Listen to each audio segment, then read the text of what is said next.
दिमागी दौड़। भावेश भाई वकील हैं। वह अपनी पत्नी लीना और पुत्र व्रज के साथ सूरत में रहते हैं।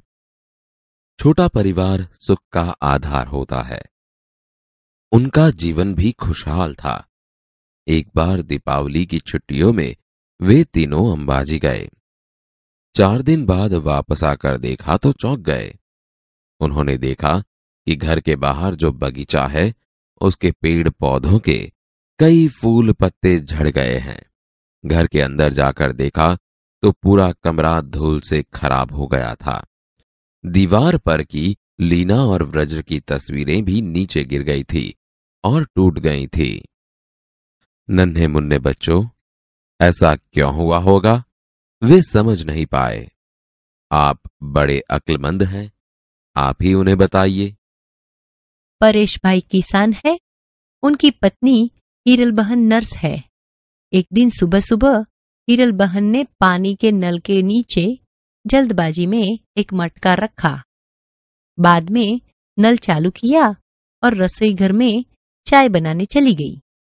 चाय बनाने के बाद जब वापस आकर देखा तो मटका खाली था, उसमें पानी नहीं था। हीरल बहन अपने आप पर हंसने लगी। मेरे समझदार दोस्त, अब आप ही बताइए कि ऐसा क्यों हुआ होगा? सेजल 2 गमले लाई। उनमें तुलसी के पौधे थे।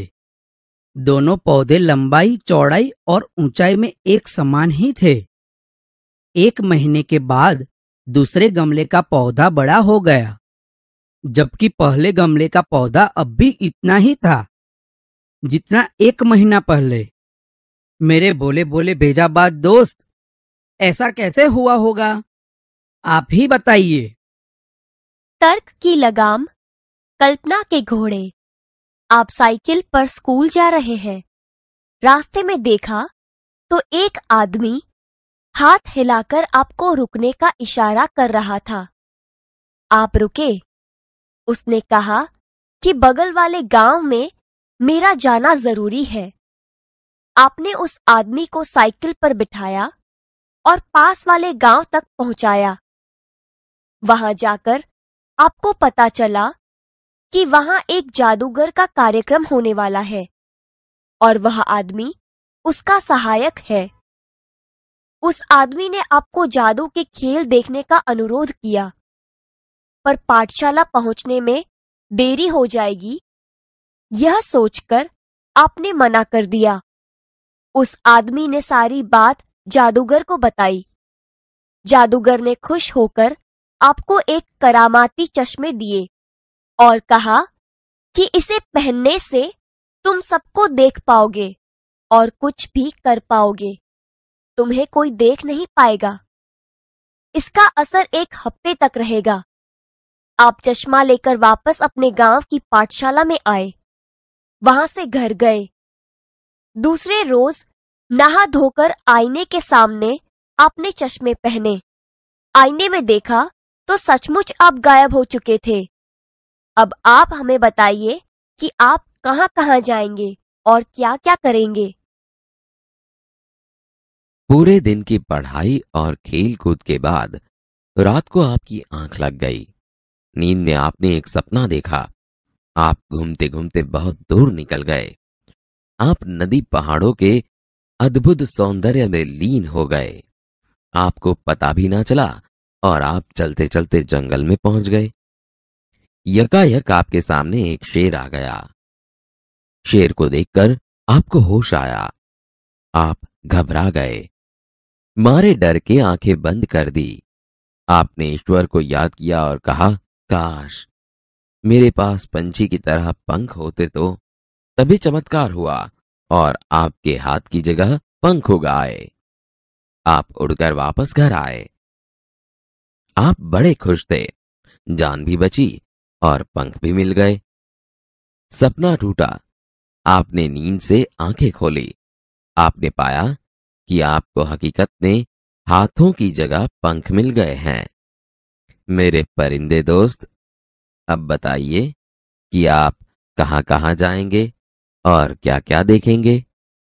इस बार आपकी मजेदार और अन्नों की कसौटी होने वाली है। एक बड़ा जहाज आपको निर्जन द्वीप पर ले जाने वाला है।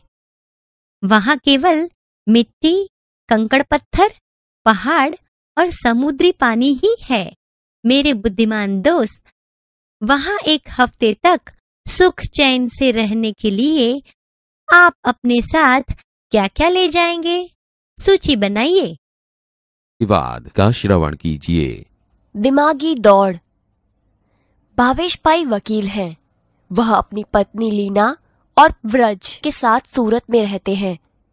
छोटा परिवार सुख का आधार होता है। उनका जीवन भी खुशहाल था। एक बार दीपावली की छुट्टियों में वे तीनों अंबाजी गए।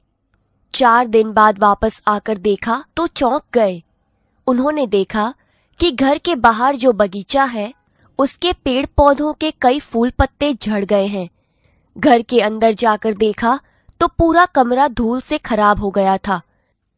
दीवार पर की लीना और व्रज की तस्वीरें भी नीचे गिर गई थीं और टूट गई थीं। नन्हे मुन्ने बच्चों, ऐसा क्यों हुआ होगा? वे समझ नहीं पाए। आप बड़े अक्लमंद हैं, आप ही उन्हें बताइए। परेश भाई किसान हैं। उनकी पत्नी हिरल बहन नर्स हैं। एक दिन सुबह सुबह हिरल बहन ने पानी के नल के नीचे जल्दबाजी में एक मटका रखा। बाद में नल चालू किया और रसोई घर में चाय बनाने चली गईं। चाय बनाने के बाद जब वापस आकर देखा तो मटका खाली था, उसमें पानी नहीं था। हिरल बहन अपने आप पर हंसने लगीं। मेरे समझदार दोस्त, अब आप ही बताइए कि ऐसा क्यों हुआ होगा। सेजल 2 गमले लाई। उनमें तुलसी के पौधे थे। दोनों पौधे लंबाई, चौड़ाई और ऊंचाई में एक समान ही थे। 1 महीने के बाद दूसरे गमले का पौधा बड़ा हो गया, जबकि पहले गमले का पौधा अब भी इतना ही था जितना 1 महीने पहले। मेरे भोले भोले भेजाबाज दोस्त, ऐसा कैसे हुआ होगा? आप ही बताइए। तर्क की लगाम, कल्पना के घोड़े। आप साइकिल पर स्कूल जा रहे हैं। रास्ते में देखा तो एक आदमी हाथ हिलाकर आपको रुकने का इशारा कर रहा था। आप रुके। उसने कहा कि बगल वाले गांव में मेरा जाना जरूरी है। आपने उस आदमी को साइकिल पर बिठाया और पास वाले गांव तक पहुंचाया। वहां जाकर आपको पता चला कि वहां एक जादूगर का कार्यक्रम होने वाला है और वह आदमी उसका सहायक है। उस आदमी ने आपको जादू के खेल देखने का अनुरोध किया, पर पाठशाला पहुंचने में देरी हो जाएगी यह सोचकर आपने मना कर दिया। उस आदमी ने सारी बात जादूगर को बताई। जादूगर ने खुश होकर आपको एक करामाती चश्मे दिए और कहा कि इसे पहनने से तुम सबको देख पाओगे और कुछ भी कर पाओगे। तुम्हें कोई देख नहीं पाएगा। इसका असर 1 हफ्ते तक रहेगा। आप चश्मा लेकर वापस अपने गांव की पाठशाला में आए। वहां से घर गए। दूसरे रोज नहा धोकर आईने के सामने अपने चश्मे पहने। आईने में देखा तो सचमुच आप गायब हो चुके थे। अब आप हमें बताइए कि आप कहां कहां जाएंगे और क्या क्या करेंगे। पूरे दिन की पढ़ाई और खेल कूद के बाद रात को आपकी आंख लग गई। नींद में आपने एक सपना देखा। आप घूमते घूमते बहुत दूर निकल गए। आप नदी पहाड़ों के अद्भुत सौंदर्य में लीन हो गए। आपको पता भी न चला और आप चलते चलते जंगल में पहुंच गए। यकायक आपके सामने एक शेर आ गया। शेर को देखकर आपको होश आया। आप घबरा गए। मारे डर के आंखें बंद कर दीं। आपने ईश्वर को याद किया और कहा, काश मेरे पास पंछी की तरह पंख होते तो। तभी चमत्कार हुआ और आपके हाथ की जगह पंख उग आए। आप उड़कर वापस घर आए। आप बड़े खुश थे। जान भी बची और पंख भी मिल गए। सपना टूटा। आपने नींद से आंखें खोली। आपने पाया कि आपको हकीकत में हाथों की जगह पंख मिल गए हैं। मेरे परिंदे दोस्त, अब बताइए कि आप कहां कहां जाएंगे और क्या क्या देखेंगे। इस बार आपकी मजेदार और अनोखी कसौटी होने वाली है। एक बड़ा जहाज आपको निर्जन द्वीप पर ले जाने वाला है। वहां केवल मिट्टी, कंकड़ पत्थर, पहाड़ और समुद्री पानी ही है। मेरे बुद्धिमान दोस्त, वहां एक हफ्ते तक सुख चैन से रहने के लिए आप अपने साथ क्या क्या ले जाएंगे, सूची बनाइए। मैं क्यों मानूं? कुछ विज्ञापन में प्रकाशित खास विधानों को गौर से पढ़िए और उस पर वाद विवाद कीजिए। 1.